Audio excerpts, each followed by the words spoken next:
નમસ્કાર મિત્રો, આપણી સૌની આ સહિયારી યુટ્યુબ ચેનલ ઉપર આપ સૌનું ફરી એકવાર હાર્દિક સ્વાગત છે. આજના વિડીયોની અંદર આપણે જે ટાટ સેકન્ડરીની અંદર ઇંગ્લિશ ગ્રામરના જે ક્વેશ્ચન્સ પૂછાયા, આ ક્વેશ્ચન્સની આપણે વિગતવાર ચર્ચા કરવાની છે. કેવા પ્રકારના ક્વેશ્ચન હતા અને શું તેના સાચા જવાબ જે છે એ હોઈ શકે છે. ઓકે, તો ઘણું બધું તમને શીખવા મળશે કે જો કદાચ આપણને 4 ઓપ્શન છે, કદાચ ખબર નથી પણ પડતી તો આપણે કઈ રીતે ઓપ્શન ટીક કરીએ છીએ, શું ટ્રીક છે. ઓકે, અને બીજી ઘણી બધી વસ્તુ છે કે જે તમને આ વિડીયોની અંદર શીખવા મળવાની છે. તો આખો વિડીયો પૂરેપૂરો જોજો અને તમારા જેટલા પણ ઉમેદવાર મિત્રો છે, સાથી મિત્રો છે કે જે લોકો કોમ્પિટિટિવ એક્ઝામ્સની તૈયારી કરતા હોય, જેની અંદર ઇંગ્લિશ ગ્રામર હોય, જેમાં તલાટી, junior clerk, CCE, TET, TAT કોઈ પણ એક્ઝામ આવી ગઈ, એની માટે આ વિડીયો જે છે એ બહુ જ અગત્યનો સાબિત થવાનો છે. ઓકે, તો પહેલો જ ક્વેશ્ચન આપણને આપેલો છે, ક્વિનાઇન ટેસ્ટ્સ બીટર. ઓકે, તો મિત્રો અહીંયા આપણને આવો કંઈક ક્વેશ્ચન આપેલું છે. તો અહીંયા આનો જવાબ શું થશે? આનો જે છે એ જવાબ અહીંયા શું થશે? અહીંયા આપણને આપ્યું છે ટેસ્ટ્સ બીટર. તો હવે અહીંયા આપણને પેસિવ વોઇસ પૂછ્યું છે. ધેટ મીન્સ અહીંયા સાદો વર્તમાન કાળ છે, સિમ્પલ પ્રેઝન્ટ ટેન્સ છે. અહીંયા એમ ઇઝ આરમાંથી એક વસ્તુ આવી જોઈએ, ચોક્કસ છે. ઓકે, તો સમજો અહીંયા ટેસ્ટ છે. તો હવે એમ ઇઝ આરમાંથી મને ઇઝ જે છે એ અહીંયા દેખાઈ રહ્યું છે, અને અહીંયા દેખાઈ રહ્યું છે. હવે આની પછી અહીંયા ટેસ્ટ છે. ધેટ મીન્સ કે અહીંયા ભૂત કૃદંત આવવું જોઈએ, એટલે ટેસ્ટેડ આવવું જોઈએ. તો અહીંયા તો બીટર છે, અહીંયા ટેસ્ટેડ નથી. અહીંયા ટેસ્ટેડ છે, અહીંયા પણ ટેસ્ટેડ છે. હવે સમજો, આપણે પેસિવ કરીએ છીએ એટલે ક્વિનાઇન કંઈ એમનું એમ આગળ ના રહે, કંઈ જ ખબર ના પડતી હોય તો એમનું એમ ક્વિનાઇન અહીંયા આગળ રહે નહીં. ધેટ મીન્સ કે અહીંયા આપણો સાચો જવાબ શું થઈ ગયો? Quinine is bitter when it is tested. Okay, જ્યારે પણ પેસિવની અંદર અમુક શબ્દો જે છે એ તમે એડ કરી શકો છો વાક્યને પેસિવ બનાવવા માટે, જેમ કે it is seemed, it was felt. Okay, આવા પ્રકારના જે શબ્દો છે એ તમે જે છે એ એડ કરી શકો છો. તો અહીંયા એટલી પણ ખબર ના પડે તો અહીંયા એમ ટેસ્ટ અને પાછળ એસ છે, ટેસ્ટ છે એટલે સાદો વર્તમાન કાળ છે. ટેસ્ટ એટલે સાદો વર્તમાન કાળ થયો, એમાં એમિઝારમાંથી ઇઝ અને ટેસ્ટેડ. તો પહેલામાં આપણો જવાબ થઈ જશે ઓપ્શન એ. નેક્સ્ટ ક્વેશ્ચન છે અહીંયા, when he was working with full concentration, ખાલી જગ્યા એન્જલ અપિયર્ડ એન્ડ કમેન્ટેડ. અહીંયા એન્જલની વાત છે એટલે કે દેવદૂત. આ બેઠે બેઠું ટેક્સ્ટ બુકનો ક્વેશ્ચન છે. તો અહીંયા એન્જલ, ધેટ મીન્સ કે અહીંયા આગળ શું આવશે? Option B is the correct answer. You must ખાલી જગ્યા ગોડ. હવે સમજો કે અહીંયા ભગવાનમાં શ્રદ્ધા રાખવાની વાત છે. તો આની માટે જે પ્રોપર જે આપણે કહી શકીએ તો શું મૂકી શકીએ? તો અહીંયા ટ્રસ્ટ ઓન. ઘણા વિદ્યાર્થી મિત્રોએ ટ્રસ્ટ ઓન ગોડ લખી નાખ્યું હશે, પણ એ ખોટું છે. અહીંયા આપણે જવાબ શું આવશે? Trust in God. ભગવાનમાં શ્રદ્ધા રાખવાની વાત છે. ઓકે, તો trust in God is the correct answer. તો થર્ડ ક્વેશ્ચનની અંદર આપણો આન્સર આવશે ટ્રસ્ટ ઇન ગોડ. આ પણ બેઠે બેઠો તમારો ટેક્સ્ટ બુકનો ક્વેશ્ચન મૂકેલો છે. For 25 year the residents of Tajnagar village near Gurgaon lobbied. એમને શું કર્યું કે ફંડ ભેગું કર્યું શેના માટે? રેલવે સ્ટેશન એમના ગામની અંદર બનાવવા માટે. ઓકે, તો લોબીડ શેના માટે? For a railway station. તો જવાબ શું આવશે અહીંયા? એમને કોન્ટ્રીબ્યુશન, એમને કોન્ટ્રો કર્યો કે ભાઈ શેના માટે? પૈસા ભેગા કરે. શેના માટે? તો ગામની અંદર રેલવે સ્ટેશન બનાવવા માટે. તો માટે શું આવે? લોબીડ ફોર. તો એમને જે છે એ એમાં ભંડોળ ભેગું કર્યું શેના માટે? તો કે રેલવે સ્ટેશન બનાવવા માટે. તો લોબીડ ફોર. અહીંયા થોડુંક ગુજરાતી આપણને અહીંયા ખબર હોવી જોઈતી હતી એક્ઝામની અંદર. હા, આવા ક્વેશ્ચનની અંદર સામાન્ય ગુજરાતીની જરૂર પડે છે, પણ એનો મતલબ એવું નથી કે આપણે દરેક ક્વેશ્ચનની અંદર ગુજરાતી પાછળ ભાગીએ. ઓકે, તો આ પ્રકારે ક્વેશ્ચન જે છે એ સોલ્વ થઈ શકતા હતા. ફ્યુ પીપલ આપણને અહીંયા આપેલું છે. ફ્યુ પીપલ, ધેટ મીન્સ એ અહીંયા એક નેગેટિવ જે છે એ સેન્સ દર્શાવે છે. તો જો અહીંયા ફ્યુ પીપલ છે ધેટ મીન્સ કે આપણું ક્વેશ્ચન ટેગ છે એ કેવું આવશે, હકારાત્મક આવશે. અને અહીંયા પાછળ ટર્ન્ડ અપ છે એટલે ભૂતકાળ છે, ભૂતકાળમાં ડીડનો ઉપયોગ થાય તો ડીડ અથવા ડીડન્ટ આપણે મૂકી શકીએ. ઓકે, આ બે વસ્તુ ઉપયોગ થાય, ભૂતકાળ છે એટલે ડીડ તો આવશે. હવે અહીંયા ફ્યુ ધેટ મીન્સ કે એ નેગેટિવ છે, ધેટ મીન્સ કે હવે નેગેટિવ સાથે અહીંયા ક્વેશ્ચન ટેગ નેગેટિવ ન આવે, શું આવશે, ડીડ વાળો આવશે. તો did they is the correct answer. Option 5 ની અંદર આપણો જવાબ આવશે option A. Which is not the sub skill of listening skill. Listening સ્કિલની કઈ સબ સ્કિલ નથી, તો ગ્લોબલ અન્ડરસ્ટેન્ડિંગ, હા ભાઈ લિસનિંગની છે. સ્પેસિફિક ઇન્ફોર્મેશન હોવી જોઈએ, તો હા એ પણ લિસનિંગમાં કે ભાઈ સ્પેસિફિક ઇન્ફોર્મેશન વિશે હોવું જોઈએ. સ્કેનિંગ મિત્રો એ રીડિંગ સ્કિલ છે. ઓકે, સ્કેનિંગ જે છે એ શું છે, રીડિંગ સ્કિલ છે. ધેટ મીન્સ કે option C is the correct answer. Next, which conjunction is preferable to indicate the reason and result. તો મિત્રો ઓલ્ધો અને ધો તો શું દર્શાવે છે, કોન્ટ્રાસ્ટ દર્શાવે છે. આઈધર ઓર અહીંયા કન્ડિશન દર્શાવે છે. તો અહીંયા રીઝન અને રિઝલ્ટ કે it was so hard that I couldn't it was so hard that I couldn't break it. આપણે આવું કહી શકીએ. તો it was so hard so that I couldn't break it. Okay, હું એમ તો લખું, it was so hard, sorry, it was hard so that I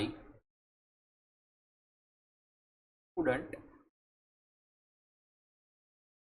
break it. સખત હતું તેથી હું તેને તોડી ના શક્યો. તો સો ધેટની આગળ શું આવી ગયું, એક રીઝન આવી ગયું અને પછી પાછળ શું આવી ગયું, રિઝલ્ટ આવી ગયું કે ભાઈ સો ધેટ કેવું હતું, હાર્ડ હતું, એના કારણે હું એને શું કર્યું, તોડી ન શક્યો. ધેટ મીન્સ કે અહીંયા રીઝન ઇન્ડિકેટ થાય છે અને પછી શું, રિઝલ્ટ ઇન્ડિકેટ થાય છે. ધેટ મીન્સ કે આપણો જવાબ શું આવશે મિત્રો, અહીંયા option C is the correct answer. Okay, આપણે આને આ રીતે સમજી શકીએ છીએ.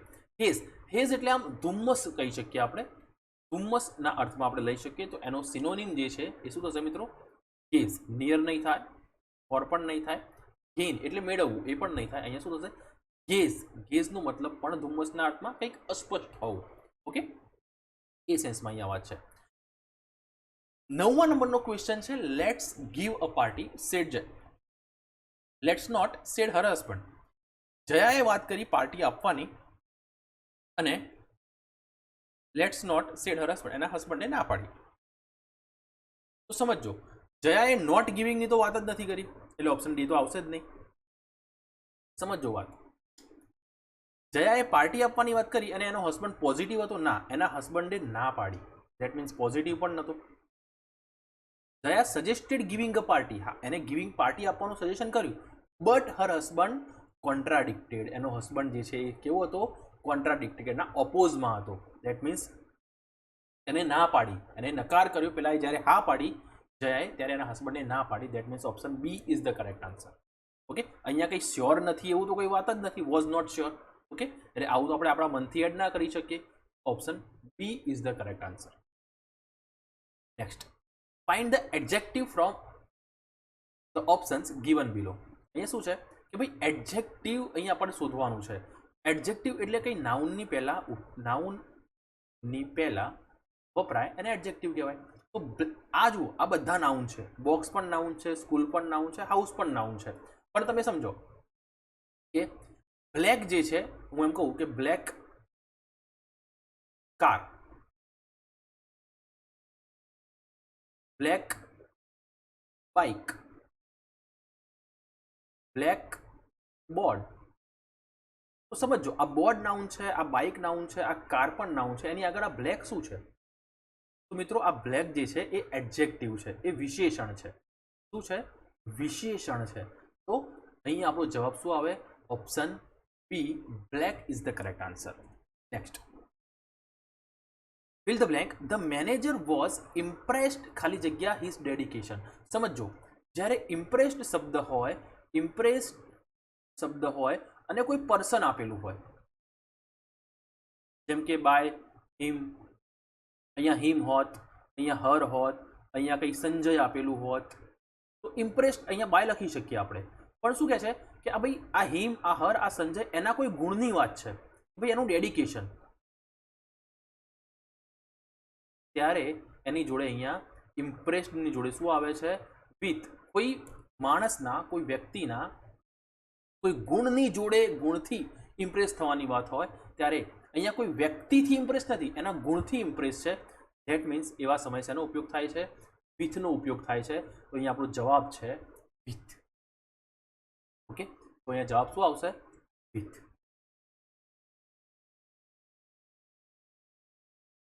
ઇન્ટેલિજન્ટ.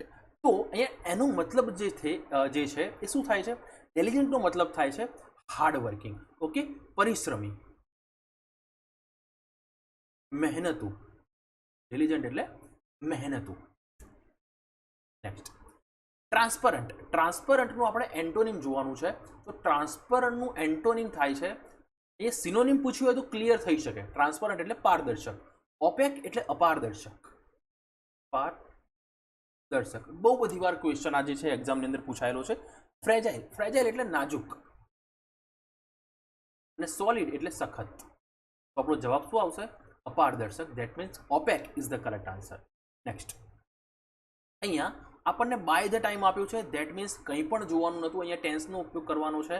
બાય ધ ટાઈમ આપેલું છે. ધેટ મીન્સ કે આ કયું છે? પૂર્ણ ભવિષ્યકાળ છે. ઓકે, પરફેક્ટ ફ્યુચર ટેન્સ છે. તો અહીંયા પરફેક્ટ ફ્યુચર ટેન્સ માટે આપણે અહીંયા વિલ, આ તો સાદો ભવિષ્યકાળ થઈ ગયો.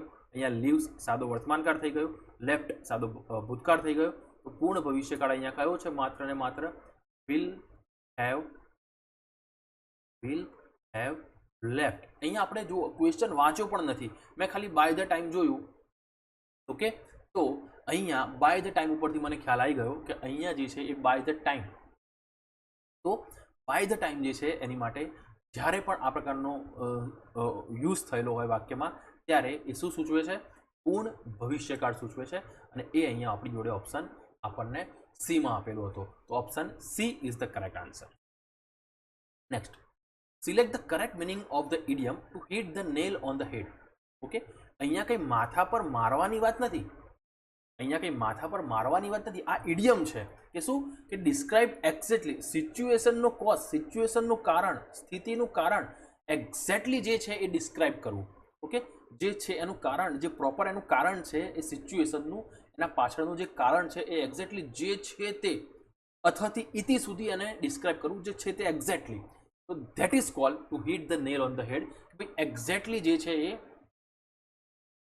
એ જ જગ્યાએ, મતલબ એ જ વસ્તુ જે છે તે જ ડિસ્ક્રાઇબ કરવું, એનું ચોક્કસ કારણ ડિસ્ક્રાઇબ કરવું. ધેટ મીન્સ અહીંયા ઓપ્શન સી જે છે એ અહીંયા આપણો સાચો જવાબ થઈ જશે. તો મિત્રો આ 15 ક્વેશ્ચન હતા. હા, અમુક ક્વેશ્ચનનું લેવલ છે, થોડુંક સમજવા પડે એવા ક્વેશ્ચન્સ છે, બટ ઓવરઓલ જે છે એ આપણે મોડરેટ પ્રકારના ક્વેશ્ચન્સ જે છે આ કહી શકીએ. ઇઝી ટુ મોડરેટ ક્વેશ્ચન ઇંગ્લિશના હતા. ઇંગ્લિશ બહુ આપણને હાર્ડ ન કહી શકીએ. અમુક 2-3 ક્વેશ્ચન છે જેમાં થોડું આપણું મગજ કસી લે, બટ હા, એક્ઝામ હોય, કોમ્પિટિટિવ એક્ઝામ હોય આ પ્રકારની, એટલે એમાં એવા ક્વેશ્ચન તો રહેવાના જ. પણ એ જ આપણું જે છે એ સાચી બુદ્ધિમત્તા, સાચી ક્ષમતા વિચારવાની, એ જે છે આપણે સાચું નોલેજ, ત્યાં તો આપણું ટેસ્ટ થતો હોય છે, ત્યાં તો આપણું જે છે એ પરીક્ષા હોય છે ને, જે છે એ આ જ છે. બાકી તો બધું બધાને આવડવાનું છે, જે ઇઝી છે. તો ઓકે, તો મળીએ છીએ નેક્સ્ટ લેક્ચરની અંદર. અને મિત્રો હા, ખાસ કરીને જો આ સોલ્યુશન તમને ગમ્યું હોય, આ વિડીયો ગમ્યો હોય, આવી શોર્ટ ટ્રીક ગમી હોય, તો ચોક્કસથી જેટલા પણ વિદ્યાર્થી મિત્રો તમારી સાથે આ પેપર આપ્યું હોય એના સુધી આ વિડીયોને ચોક્કસ શેર કરજો. અને જો વિડીયો ગમ્યો હોય તો ચેનલને વિડીયોને લાઇક કરજો, ચેનલને પણ સબસ્ક્રાઇબ કરી નાખજો, જેના કારણે સબસ્ક્રાઇબ કરીને ખાસ બેલ આઇકન ક્લિક કરજો, જેના કારણે જે પણ નવી અપડેટ છે એ અપડેટ તમને મળતી રહે. ઓકે, તો મળીએ છીએ નેક્સ્ટ વિડીયોની અંદર. ટિલ ધેન, જય હિન્દ, જય ભારત.